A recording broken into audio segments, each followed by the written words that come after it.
Hello everybody, in this lecture we will learn about the varnishes. Varnishes को देखने से पहले एक छोटा सा पार्ट होता है जो कि पेंट का पार्ट होता है, डिस्टेम्पर। इसको देख लेते हैं भाई।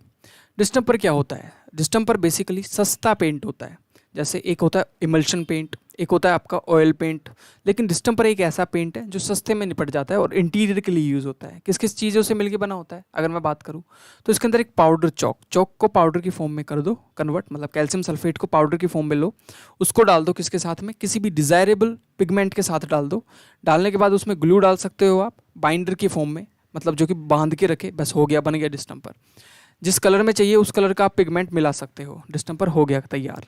तो डिस्टेम्पर आपको क्या देता है? एक वॉशेबल और नॉन वॉशेबल सरफेस देता है, लेकिन मेजरली ये आपको वॉशेबल सरफेस ही देगा। इंटीरियर में है तो भाई वॉशेबल दे देगा, लेकिन ये लेस ड्यूरेबल होता है। इसके अंदर फ्लैकीनेस, मतलब इसके अंदर क्या होता है, जैसे आपने यहाँ पे फॉर एग्जांपल अगर मैं यहाँ पे क्या लगाता हूँ, एक लेयर बनाता हूँ किसकी, डिस्टेम्पर की, तो जो ये लेयर होगी इसके अंदर क्या होंगे, छोटे छोटे छोटे छोटे पोर्स होंगे। उन पोर्स के होने की वजह से जितना भी केमिकल और बाहर का जो एटमॉस्फेयर का जो एक्शन है वो इजीली प्लास्टर के अंदर जा सकता है। मतलब पहली लेयर तो डिस्टेम्पर की होगी, दूसरी लेयर तो प्लास्टर की होगी, वहाँ तक जा सकता है और उसको इफेक्ट कर सकता है, उसको डैमेज करके गिरा सकता है। तो डिस्टेम्पर जो होता है वो बेसिकली डैमेज करवा सकता है आपके प्लास्टर को। तो इसको मेजरली यूज़ नहीं करना चाहिए। अगर बजट है ठीक ठाक तो डिस्टेम्पर यूज़ नहीं करना चाहिए। नेक्स्ट, अब देखो इंटीरियर वर्क के लिए यूज़ करते हैं, बाहर तो बिल्कुल भी यूज़ नहीं कर सकते। क्यों? सीधा के अटैक हो जाएगा भाई। लेकिन ये बहुत सस्ते होते हैं, मैंने बोला ना लेस बजट के लिए बेस्ट होता है ये। लेकिन आपका बजट ठीक है तो we should not apply this. The coating is thick. क्यों भाई थिक क्यों होती है कोटिंग? जब मैं अप्लाई करता हूँ डिस्टेम्पर का तो उसके अंदर जो चौक होता है उसके पार्टिकल्स बड़े बड़े होते हैं। बड़े बड़े पार्टिकल्स होने की वजह से जब वो अप्लाई होता है तो उसकी जो कोटिंग आने वाली है वो कैसे आने वाली है? थिक आने वाली है। नेक्स्ट, दे आर वर्केबल, आराम से उसके साथ डिस्टेम्पर के साथ काम कर सकते हो। इजी एप्लीकेशन होता है, लेस ड्यूरेबल होते हैं, मतलब बहुत कम दिनों तक चलते हैं, दोबारा से करनी पड़ती है 1-2 साल के बाद में। द फिल्म बीइंग पोर्स्ड, मतलब अगर आपने एक फिल्म मतलब एक लेयर बनाई है उसके अंदर छेद होते हैं जो कि क्या करता है, आपके डिस्टेम्पर को सीधा हार्म करने का काम करता है ये, अगर आपने बाहर लगा दिया तो। और कौन कौन सी प्रॉपर्टीज़ होती है डिस्टेम्पर की? Distemper is generally shrink on drawing, अगर सूखेगा तो ड्राई होने पे सिकुड़ जाएगा, सिकुड़ने से इसके अंदर पपड़ियाँ बन जाएगी, वीक हो जाएगा डिस्टेम्पर, समझ पा रहे हो? फ्लैकीनेस आ जाएगी, फ्लैकिंग कर लेगा, ठीक है, फूल जाएगा। तो डिस्टेम्पर जो होता है वो सूखने पे सिकुड़ जाता है। Distemper available in powder form also and paste form. अब आप बोलोगे मैंने तो हमेशा पेस्ट फॉर्म में देखा है। बिल्कुल, अभी इतनी एडवांसमेंट आ चुकी है तो पेस्ट फॉर्म में आपको मिलेगा। अब पेस्ट फॉर्म में भी यहाँ पे बहुत अलग अलग तरीके से मिलता है। जो पेस्ट फॉर्म होता है वो ऑयल डाल के उसको पेस्ट फॉर्म में, ऑयल बाउंड डिस्टेम्पर बोलते हैं जो पेस्ट फॉर्म में मिलता है। जो सूखा मिलता है उसको ड्राई डिस्टेम्पर बोलेंगे, ऑफकोर्स ड्राई बोलेंगे। Coating of the distemper are comparatively thick as compare to other. जैसे ऑयल पेंट करोगे उससे ज़्यादा मोटी कोटिंग इसकी होती है, ठीक है। और distemper film is generally pores, मैंने पहले ही बताया था कि जो डिस्टेम्पर की फिल्म होती है वो पोर्स, छोटे छोटे छेद होते हैं जिससे जो मॉइस्चर होता है, जो केमिकल होते हैं वो सीधा डायरेक्ट आपके प्लास्टरिंग सरफेस को अटैक करती है। They are less durable than the oil paint. I already told you durability के बारे में कि ये बहुत कम दिनों के लिए चलता है। Next, distemper are generally light in colour. अगर लाइट इन कलर भी नहीं होगा तो कुछ दिन में इसका कलर फेड होना स्टार्ट हो जाता था। They can be applied on cement plastered surface और as well as lime plastered surface. इसको आप लाइम प्लास्टर्ड सरफेस के ऊपर भी लगा सकते हो और हम इसको ब्रिक वर्क पे भी लगा सकते हैं, मतलब जहाँ ब्रिक हो लग रही है वहाँ पे भी। अब बोलोगे ब्रिक वर्क पे कैसे लगा सकते हैं? देखो, ब्रिक वर्क जब होता है, ये ब्रिक है, ये ब्रिक है, ईंट से ईंट बजा दी तो बीच में एक क्या होता है, मोर्टार होता है, इसको पॉइंटिंग बोलते हैं। क्या बोलते हैं? पॉइंटिंग बोलते हैं। अभी इस पॉइंटिंग के ऊपर आप अप्लाई कर सकते हो डिस्टेम्पर। Got it? नेक्स्ट, हम अब बात करेंगे हमारे मेजर कॉन्स्टिट्यूएंट जिसके हम बारे में बात करने वाले, वर्निश। वर्निश बेसिकली क्या होता है? अगर मैं बहुत सीधी लैंग्वेज में बताऊं तो वर्निश 3 चीज़ों से मिलके बना होता है। ध्यान से सुनना, 3 चीज़ों से मिलके बना होता है। पहला होता है रेजिन्स। क्या होता है? रेजिन्स। अब आप बोलोगे रेजिन्स क्या होते हैं भाई? रेजिन्स क्या होते हैं? रेजिन एक ऐसा मटेरियल होता है जो प्लांट के जड़ों से एक्सट्रैक्ट किया जाता है। उसके साथ उस रेजिन को तो आप अकेले वुड के ऊपर लगा ही नहीं सकते। वर्निश जो होते हैं वो सिर्फ वुड के ऊपर लगेंगे। ये एक ट्रांसपेरेंट सरफेस देते हैं। और रेजिन के साथ में यहाँ पे मिलता है आपका सॉल्वेंट। सॉल्वेंट के अंदर क्या आता है? सॉल्वेंट के अंदर अलग अलग सॉल्वेंट यूज करते हैं, बस ये सॉल्वेंट ही वर्निश को डिफरेंट टाइप का बनाता है। और सॉल्वेंट के बाद आता है आपका ड्रायर, और ड्रायर जो यूज होता है वो उसका एक ही नाम है, वो है आपका लिथार्ज। क्या नाम है, लिथार्ज नाम का एक ड्रायर यूज करते हैं यहाँ पे वर्निशेस में। Got it? Yes got it. मैंने पहले भी बताया कि इसको सिर्फ और सिर्फ और सिर्फ वुडन सरफेस के ऊपर ही लगाते हैं। क्लियर होगी बात? इसके कॉन्स्टिट्यूएंट्स को देखें तो अलग अलग कॉन्स्टिट्यूएंट्स होते हैं, लेकिन मेजर 3 कॉन्स्टिट्यूएंट्स होते हैं। मैंने पहले भी बताया, रेजिनियस मटेरियल और ड्रायर और साथ में क्या, सॉल्वेंट। सॉल्वेंट जो होगा ना वो बहुत बहुत बहुत बहुत बहुत इंपॉर्टेंट होगा, यही डिसाइड करेगा कि जो आपका वर्निश है वो कैसा है।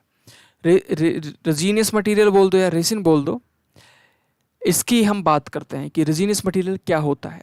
जो क्वालिटी है बोल दो, बेस मेजर जो कंटेंट होता है आपके वर्निश का वो आपका रेजिन होता है या रेजिनियस मटेरियल होता है। मेजर मेजर कॉन्स्टिट्यूएंट कौन कौन से होते हैं? अगर मैं आपसे बोलूँ कि सबसे बेस्ट रेजिन कौन सा होता है, तो कोपल नाम का जो रेजिन होता है वो सबसे बेस्ट होता है। ये आप बोल सकते हो कि सबसे बेस्ट ड्यूरेबिलिटी देता है, लेकिन सूखता बड़ा लेट है। और सबसे सस्ते कौन से होते हैं? तो लैक और शेलैक, ये 2 नाम के रेजिन्स होते हैं मार्केट में, वो सबसे सस्ते होते हैं। ध्यान रखना, ये सबसे बेस्ट होता है और महंगा भी होता है।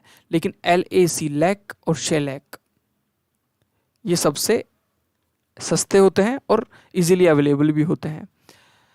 जब कुछ नहीं मिलता इन दोनों को लगा दो। बाकी इनके बहुत सारे नाम है, एम्बर है, गम ड्रमर है, ये नहीं होते ज़्यादातर, मैक्सिमम पार्ट में ये नहीं मिलते, तो इनको कम से कम यूज़ करने की कोशिश करते हैं। बेस्ट मैंने बताया था, कोपल जो होता है वो उसको सबसे बेस्ट कंसिडर किया जाता है रेजिन में। लेकिन इसकी एक घटिया मतलब डिसएडवांटेज बात होती है। क्या बात होती है? कि ये ड्यूरेबल तो होता है, लेकिन ये सूखने में बड़ा टाइम लेता है।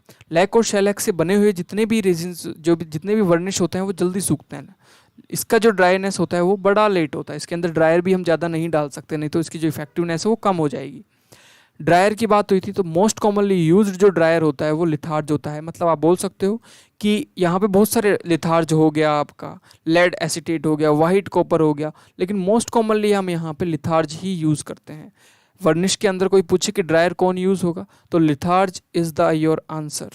ठीक है, लिथार्ज हम यूज़ करते हैं। They are used in varnish to make it thin, ये पतला बना देता है और जल्दी सुखाने में काम करता है। बेसिकली आप बोल सकते हो जल्दी सुखाने में काम। सॉल्वेंट जो होता है ना वो इम्पोर्टेंट है। क्या करना है, अगर आप रेजिन लेके आए हो, आप सीधा रेजिन को नहीं लगा सकते, we can't apply resin directly. तो हम क्या करते हैं, उसके अंदर रेजिन के अंदर क्या मिला देते हैं, सॉल्वेंट मिला देते हैं। रेजिन प्लस में सॉल्वेंट दोनों मिला दिया। मिलाने के बाद में ये क्या हो जाता है, काफ़ी पतला और बहुत ज़्यादा अमाउंट में हो जाता है, तो ज़्यादा सरफेस पे लग पाता है। क्लियर? ड्रायर जो होता है, लिथार्ज जो होता है, इसको जल्दी से जल्दी सुखाने का काम करता है। फंक्शन ऑफ वर्निश मैंने पहले ही बता दिया था कि इट ब्रिंग्स टू ब्रिलियंस, मतलब बहुत अच्छे से एक अच्छी सी एस्थेटिक लुक देता है। प्रोटेक्ट भी करता है बाहर के अटैक से। It increase the durability of paint, the beautifies the surface hiding the beautiful grains. देखो सबसे इंपॉर्टेंट चीज़ कि अब जब वर्निश लगाते हो ना, अब दिमाग में आता है कि वुड के ऊपर क्यों नहीं ऑयल पेंट क्यों नहीं लगाता। अगर आप ऑयल पेंट लगाओगे तो जो वुड के अंदर छोटे छोटे ग्रेन्स होते हैं ना वो छुप जाएंगे, ब्यूटी छुप जाएगी भाई, ब्यूटी वुड की। समझे क्या क्या प्रॉपर्टीज़ होनी चाहिए एक अच्छे वर्निश की। It should not be hide the natural grains. मैंने बताया ना, जो ब्यूटी है वो नहीं छुपनी चाहिए, ट्रांसपेरेंट होना चाहिए वर्निश, completely transparent. It should not be shrink और शो क्रैक्स आफ्टर ड्राइंग, मतलब सूखने के बाद में सिकुड़ना नहीं चाहिए और क्रैक्स नहीं दिखने चाहिए। सिकुड़ेगा नहीं तो क्रैक भी नहीं दिखेंगे। क्लियर होती है बात? It should make the surface glossy, चमकीला, एक सुंदर सा सरफेस दिखना चाहिए। इट शुड ड्राई रैपिडली, तुरंत सूख जाए, जैसे लगाएं जितनी जल्दी हो सके उतनी जल्दी सूख सके और ड्यूरेबल भी हो। It should impart the finish surface uniform colour and pleasing appearance, अच्छा दिखाई दे, एक स्ट्रेंथ दे, एक कलर दे, इस तरीके से इनके प्रॉपर्टीज़ होनी चाहिए। कितने तरीके के वर्निश होते हैं? पहला होता है ऑयल वर्निश। ऑयल वर्निश को ऑयल वर्निश क्यों बोलते हैं? इसके अंदर रेजिन होता है, रेजिन के साथ में यहाँ पे जो सॉल्वेंट होता है उसके नाम के हिसाब से इनको टाइप में बांटा गया है। तो जो सॉल्वेंट होगा वो होगा यहाँ पे को क्या, लिनसीड ऑयल। कौन सा? Linseed oil. यहाँ पे आपका क्या होगा, ऑयल वर्निश के अंदर सॉल्वेंट होगा, तो इसलिए इसको ऑयल वर्निश। दूसरा होता है स्प्रिट वर्निश। स्प्रिट वर्निश के अंदर रेजिन होगा। अब रेजिन कौन सा होगा वो हम देखने वाले हैं, प्लस में जो सॉल्वेंट होगा वो होगा स्प्रिट। स्प्रिट मतलब एल्कोहल, ठीक है, स्प्रिट, एल्कोहल को ही स्प्रिट बोलते हैं हम। नेक्स्ट टाइप का होता है टर्पंटाइन। नाम से पता चल रहा है ऐसा वर्निश जिसमें जो सॉल्वेंट होगा वो टर्पंटाइन, तारपीन का तेल होगा। वाटर वर्निश, ये जो वर्निश होता है पता कहाँ देखा होगा आपने, जो मैप लेके आते हो ना आप, नक्शा वक्शा जो भी लेके आते हो, जो ऊपर से एक सरफेस चिकनी सी होती है, उसके अंदर वाटर वर्निश लगा होता है। वाटर वर्निश के अंदर जो आपका सॉल्वेंट होगा वो होगा हॉट वाटर। क्या होगा? Hot water. क्लियर होती है बात? Let's move further. एसफाल्ट वर्निश ये कहाँ लगता है? ये स्टील वगैरह के ऊपर, मतलब जो पाइप है, नदी में से निकलना है पाइप, तो उसके ऊपर एसफाल्ट वर्निश लगा देते हैं। एसफाल्ट का मतलब होता है बिटुमिन। बिटुमिन कुछ नहीं होता, वो काला काला जो डामर बोलते हैं ना जिसको, वो होता है एसफाल्ट। तो एसफाल्ट जो होता है उसके अंदर जो सॉल्वेंट होता है वो खुद एसफाल्ट ही होता है और प्लस में वर्निश होता है। तो ऑयल वर्निश है, मैंने बताया कि ऑयल वर्निश के अंदर जो आपका रेजिन यूज होगा वो कोपल होगा, मेजरली कोपल ही। कोपल को किसके अंदर मिला देंगे? आपके लिंसीड ऑयल के अंदर मिला देंगे, तो ऑयल वर्निश निकल के आ जाएगा। लिंसीड ऑयल याद रखना। इसकी एक खास बात होती है, ये ड्यूरेबल होता है लेकिन ड्राई बहुत धीरे धीरे होता है। सबसे, कोई बोले सबसे बेस्ट वर्निश कौन सा होगा, तो this is the best वर्निश। This is the best वर्निश। Clear होती है बात? स्प्रिट वर्निश नाम से पता चल रहा है कि ऐसा वर्निश जिसके अंदर जो अल्कोहल है वो आपकी वर्निश का काम करे, वो जो सॉल्वेंट का काम करे, जल्दी से सूखता है और अच्छा। मोस्ट कॉमनली वुड फर्नीचर में स्प्रिट वर्निश को यूज़ लिया जाता है। इसके अंदर स्प्रिट मिलाई जाती है रेजिन के अंदर। रेजिन कौन सा है? लैक और शेलैक। याद रखना, लैक और शेलैक, और पिछले वाले में था कोपल। नेक्स्ट था टर्पनटाइन। नाम से पता है सॉल्वेंट जो होगा किसी भी रेजिन के साथ में, किसी भी रेजिन के साथ टर्पनटाइन ऑयल डाल दो तो उसको टर्पनटाइन वर्निश बोलते हैं। जल्दी सूखता है और लाइट इन कलर होता है। लाइट इन कलर होने का मतलब है अच्छा होता है। नेक्स्ट होता है वाटर वर्निश। मैंने बताया मैप के ऊपर जो वर्निश लगा आता है उसको वाटर वर्निश। जो आपका शेलैक होता है उसको गर्म पानी में डाल दूंगा तो आपके मैप के ऊपर लगने के लिए तैयार हो जाएगा ये, तो इसको वाटर वर्निश बोलते हैं। अच्छा होता है ये। पेंटेड सरफेस, मैप, इमेज, जो पिक्चर आती है वो। एसफाल्ट वर्निश, अगर मैं एसफाल्ट पता है क्या होता है? बिटुमिन होता है, ठीक है। एसफाल्ट को अगर मैं किस में डाल दूँ? एसफाल्ट को अगर रेजिन में डाल दूंगा तो क्या बन जाएगा? एसफाल्ट वर्निश। कहाँ यूज़ होता है? स्टील के पाइप के ऊपर, स्टील के पाइप को प्रोटेक्ट करने के लिए यूज़ होता है। क्लियर आ गई बात? अब हम एक टेबल से पूरे के पूरे टाइप ऑफ वर्निश को देख लेते हैं। पहला टाइप का मैंने बताया था ऑयल वर्निश। इसके अंदर जो रेजिन यूज़ होगा वो कोपल होगा, एम्बर को भूल जाओ। प्लस में लिंसीड ऑयल, ये इंपॉर्टेंट है। सॉल्वेंट क्या होता है? सीधा क्वेश्चन आता है कि जो आपका स्प्रिट वर्निश होता है या ऑयल वर्निश होता है उसमें लिंसीड ऑयल होता है। और वो, ये सबसे इंपॉर्टेंट क्वेश्चन है, बहुत बहुत बहुत बार। वाटर वर्निश के अंदर जो सॉल्वेंट होता है वो हॉट वाटर होता है। एसफाल्ट के अंदर आपका जो सॉल्वेंट होता है वो टर्पनटाइन होता है। तो रेजिन तो एसफाल्ट ही यूज़ किया जाएगा, लेकिन यहाँ पे उसको पतला करने के लिए टर्पनटाइन एक यूनिवर्सल सॉल्वेंट की तरह बोल सकते हो आप, ठीक है, इन द केस ऑफ वर्निश। तो ये मैंने आपको सब कुछ लिखा हुआ है, आप इसको रीड कर सकते हो। जो कि लिखा हुआ है वो मैंने समझा दिया है, ठीक है। प्रोसेस ऑफ वर्निशिंग, किस तरीके से वर्निश करेंगे। फॉर एग्जाम्पल आपके पास में एक सरफेस है, लकड़ी का सरफेस, इसके ऊपर वर्निशिंग करनी है, मतलब पेंट लगाना है। ऐसा जाके सीधा तो लगा नहीं सकते ना आप। कैसे लगाएंगे भाई? देखो ध्यान से, आप यहाँ पे टर्पनटाइन लगाओगे, स्प्रिट वर्निश लगाओगे, तो स्प्रिट वर्निश को लाके एक डब्बे में रख लोगे और एक लेके आओगे सैंड पेपर। तो प्रिपरेशन ऑफ सरफेस पहला स्टेप होता है। सैंड पेपर से पूरे सरफेस को रगड़ दोगे, पूरे सरफेस को इससे सैंड पेपर से रगड़ दिया और उसको फूंक मार के हटा दोगे। क्लियर? इसके बाद सरफेस हो गया बिल्कुल साफ। लेकिन आपने देखा होगा इस तरीके के वुड के ऊपर नोटिंग बाहर निकला हुआ, नीचे घुसा हुआ, इसको बोलते हैं नोटिंग। नोट बोलते हैं इनको, नोट्स बोलते हैं। अब इन नोट्स को हटाते हैं हम, इस प्रोसेस को बोलते हैं नोटिंग। जब नोटिंग करते हैं तो और स्मूथनेस आ जाती है। उसके बाद में यहाँ पे क्या करते हैं? स्टॉपिंग।